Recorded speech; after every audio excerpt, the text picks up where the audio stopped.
Սրա վրա միլիոններով ծախս են դրել։ Ես իջատնե հանը թափել եմ։ Այս պամիդորը քոլի վրա դառնում է ջիր։ Անելանելի վիճակում է հայտնվել գոռը, ամբողջ տարվա տանջալից աշխատանքը ջուրն է գնում։ Ես ջերմոցի դուռը ես չեմ ուզում բացեմ մտնում, հələ էսի մենակ էսի չի։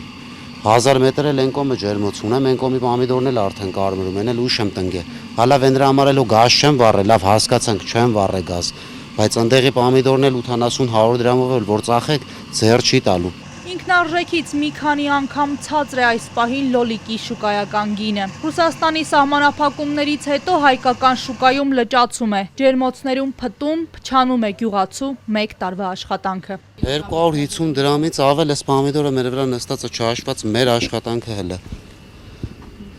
Մինչև 300 դրամ ամենաէժան, որ կարա իր գինը դառնա ինքնարժեք։ Գազը վառել ենք սաղ ձմեռ միջև մայիսի 9-10։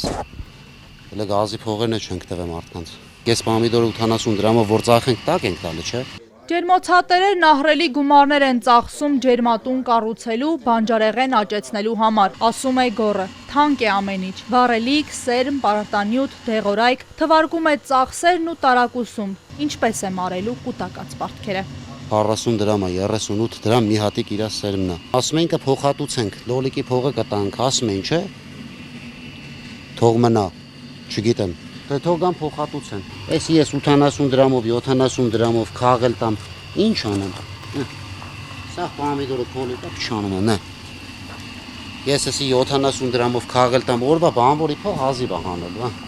Հայ գյուղացու համար մաքսային արտոնյալ ռեժիմ սահմանելու մտադրության մասին Եվրահանձնաժողովի նախագահ Ուրսուլա ֆոն դեր Լայնը Երևանում ազդարարեց։ Ըստ Եվրաչինովնիկի ինքնավար առևտրային միջոցների գործիքը կբացի Եվրոպայի դռները Հայաստանի թարմ մրգերի, բանջարեղենի և բույսերի գրեթե 99%-ի համար, որոնք նախկինում արտահանվում էին Ռուսաստան։ Սակայն ջերմոցատերերը չեն հավատում, թե իրենց ապրանքը Եվրամիություն է հասնելու, համենայն դեպս ոչ այս տարի։ Արդեն ուշ է, ապրանքը տեղում փչացել է։ Պամիդորը չեն կարա Եվրոմիություն էլ արտահանել, ներնեմ սրտիդ, այս պամիդորը այնքան է հաս է արդեն, քոլի վրա փչանում է, Եվրոմիություն պետք է խակ պամիդոր, կիսա կարմիր պամիդոր արտահանեն, այս պամիդորը էլ ոնց կեթա Եվրոմիություն։ Տիկին Զինայի ընտանիքը եւս նույն վիճակում է։ Հողի վրա լոլիկի տնկիները չորությունից փշրվում են, ինչ սրտով մշակեն։ Հիմա մենք էլ չենք խնամում, պետք է հիմա իջացրած, այս բեչեկը պոկած, մաքրած, սիրուն կոկիկ լիներ ինքը։ Ասում է ուշ է եվրոպական շուկաների մասին խոսելու համար,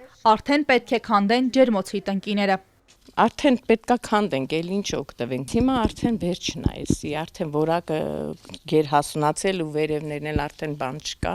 էլ ինչ չենք կարա էլ պահենք, պետք է հողը ախտահանենք։ Հսկայական ջերմատանը հիմա միայնակ է աշխատում տիկին Զինան, ուրիշ տարիների պես շատ աշխատողներ չկան, երբեմն միայն մեկ աշխատող է գալիս, օգնում հավաքել, ինքն էլ դասավորում է արկղերում, ինչ կարիք կա շատ աշխատողի, առաջվա պես մեծաքանակ բերքահավաք էլ չի լինում։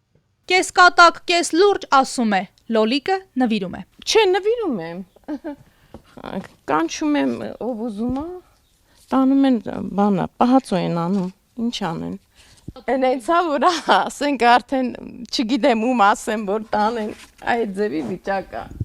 Տիկին Զինայի խոսքով այս տարի հազիվ թե կարողանան ներդրած գումարը հետ ստանալ, վարկեր ունեն, ձմռանն էլ ջերմատանը միշտ տաքացում է միացվել, ծախսերը շատ են։ Բերքը մենք դեկտեմբերից ենք դնում, մենք շատ ծախս ենք անում, հենց մենակ գազի վառելիքի փողը մեծ գումարներ ա բռնում ու բան չի մնում մեզ։ Որ նայենք հազիվ ծախսածն ենք հետ բերում։ Ջերմոցատերերը միակ ելքը սուբսիդավորումն են համարում, որպիսի կարողանան շարունակել աշխատել, պահել ջերմատունը մյուս տարիների համար։ Մանուշակ Մելքոնյան, Ալեքսանդր Կիրոյան, Էպիկենտրոն։